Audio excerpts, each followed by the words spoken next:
Sure. Garcia, man, what's going on, buddy? How you doing? I'm doing pretty good. Good, man. It's good to hear from you. Of course, make sure you check out Carcino on BoxingSocialist.com. In fact, Boxing Socialist now have a radio show. So make sure you check it out. Make sure you go to the Facebook of boxing. Check out the website, blogs, chats, videos, all sorts of information. They break news. They have great interviews. Carcino's got a link right to Bob Arum at all times. He can talk to him. But he has really good interviews with Bob Arum as well. And it actually gets a lot of information that others don't out of him. I definitely have noticed that. Make sure you check out BoxingSocialist.com. Follow him on Twitter, YouTube. Check him out, and of course, Carcino for Life on YouTube. What are your thoughts with this Golovkin-Rosado fight? Is Rosado just... a lot of people think he's going to get outclassed and just get beat up. Not just because of the weight class, but the skill level. I do think Golovkin will come through with the win.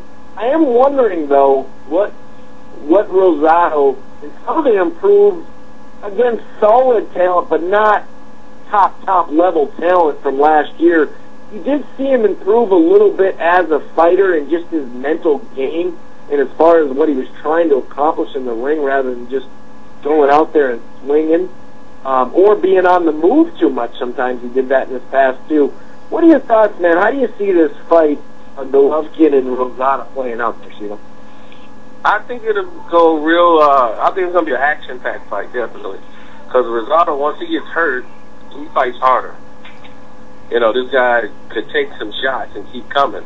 Golovkin's skill level and his size will be the difference. His power is going to be probably the big difference in this fight. But once he cracks Rosado's going to jump on him. And, man, he's going to start throwing everything at him. I just think he's going to become exhausted and tired, and from all the fighting and fighting back each round, and I think he's going to get stopped probably around round 9 or so. But I think it'll be a late round stoppage for Golovkin. But his opportunities are there because Triple G, he makes a couple of mistakes that normally a lot of amateur fighters make a lot. He leaves his head just right out there. Like, you can hit the guy. It's just that he hasn't been in the ring with somebody that can hurt him, really. And the guy hits like a freight train. So, you know about that, man. And we've seen, at times, the chin not holding up for Rosado. I mean, I did see improvement over this last year on the NBC Sports Network in Rosado. He was fighting just tough guys. Sekulepao and Whitaker. Just tough, hardened Soto Cross. It's like hardened vets. So I think they were perfect guys, Garcia, for him to kind of rebuild what he wanted to do in the ring. If you look at the Sekulepao fight, there was times when Powell was just outworking him and outboxing him, but he got through that, got over the hump, and then, went in for the kill. And I just don't know if he's made enough improvements from when we've seen him in these big, high-profile fights. Is that kind of do you think have you seen improvement, but do you think it's enough at this level? Because it seems like once that power comes out, man, it's getting tough. Exactly. That's the difference. Golovkin, I believe, hits a lot harder than Sekulepao. Sekulepao hits hard, but I think he takes off, or he doesn't work as hard as I think he should be working. And he could have probably won the fight had he put a little bit more effort into it, even though he was boxing well. Golovkin hits like a tank. Every punch hits you. Even if he doesn't hit you on the chin, he can hit you in the arms, he can hit you in the body. And that's what I think is going to hurt Rosado the most, is that Golovkin's going to go to his body a lot. Unlike a lot of amateur fighters, he's dedicatedly going to the body. Yeah, I think you're right on that one, too. I feel like this will be, like you mentioned as well, though, action. It'll be fun to watch. There's no doubt about it. But I get his idea, and Gabe. Gabe's never taken the easy route. We know that. And I get the fact that if he can just show up in the fight, win, lose, or draw, if he can just show up and entertain at least, and not just get outclassed, I think in the end, 154, he'd go back down and kind of resume what he had built. So, it matters, though. But then again, if he gets, dropped and hurt within 4 or 5 rounds, then all of a sudden it's like, I don't know, because will people believe that he'll ever be at a higher level when he goes back to 154, even though, Golovkin might end up by the end of this year, being the guy to beat at that weight class, no doubt about it, but it's a risk, it's a calculated risk, but I think in the end that it's going to be worth it. I really do. I think that it'll be worth it, for the pocketbook. I just think it'll be worth it. I really do. I don't know why. Maybe I'm wrong on that, but I think as long as he shows up and gets a two-way fight going, I think it'll be worth, his time and effort to go up there, and maybe it'll build on his not his resume per se, but because if he takes an L, he takes an L, but at least it's against Golovkin. But I think it'll build on, his visibility if he can go up a weight class and show that you belong in the ring with this guy and not just get dogged out. Yeah, ACO always does a great job of starting the year off with a bang. They always do. They always put a great card together. The only thing that in the past that they just didn't follow up behind them. So I remember they started off with Berto and Colazzo that one year, and they've always started the season off or the year off with a great fight to kick the year off.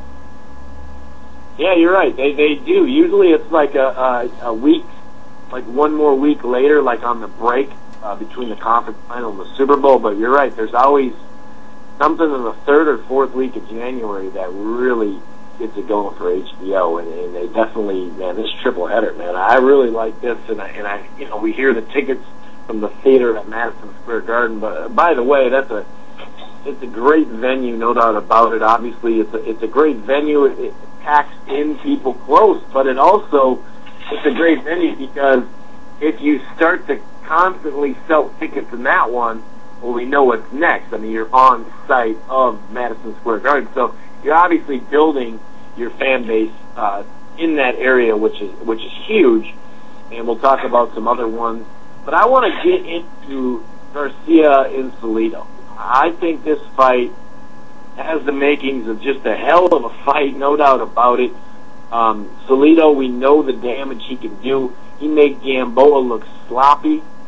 When I say he dropped him, he knocked him down in the fight, but I wouldn't say he dropped him.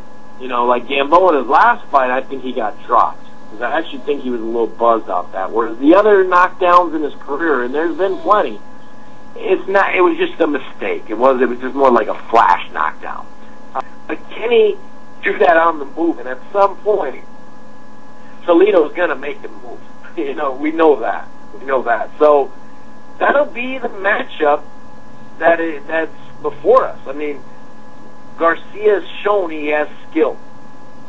But can he be on the move and counter and do the things he likes to do and be patient, by the way? How patient can you be with Salido coming at you 100 miles an hour?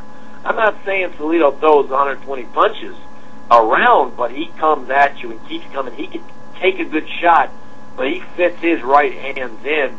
Garcia, man, obviously the matchup in this fight is awesome. I mean, it's gonna be a good fight.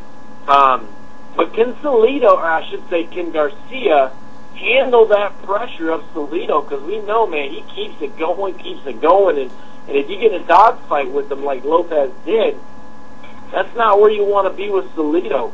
Garcia has fought some good, solid guys, but nothing at this level.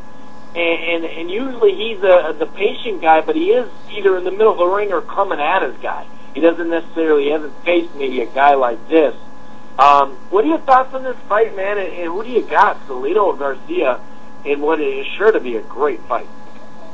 Well, it's hard for me to do this fight because I'm one who, in my own personal opinion, believes that Orlando Salido is cheating. And ever since I've watched his past fights, and I've watched the fight with Juan, especially the rematch, and I'm watching this guy throw crisp combinations, 5 and 6 punch combinations in the 9th round, the way he was, and I'm like, this is impossible. And I'm sitting there watching this, and I'm just saying, I'm like, oh my God, like, I just couldn't believe it. And now that this fight's happening, I mean, I think Salido's pressure is really going to be the difference in this fight. If Garcia can't hurt him or get his attention, or at least use his boxing ability, and I think he's a lot better skill-wise boxing than Juan Lopez, and entirely differently when it comes to defense. Defense, I don't think Juanma's heard of it. I think the only defense he knows is the fence that's around his house or something. He sticks his head right out there. I mean, he's no trying to tuck it or anything, even after he gets clipped a couple of times. But Salido throws the extra punch and then some. You know, when he finished combinations, he goes 3 and 4 and 5. That's something Garcia's going to have to train and prepare for. I think, Salido is beatable if you box him and smother his punches, like sort of like what Gamboa did to him, so he doesn't build up momentum and get going. But I still think it's going to be a rough road for Garcia if he just stands there and tries to wait for perfect shots. You can't do that with this guy.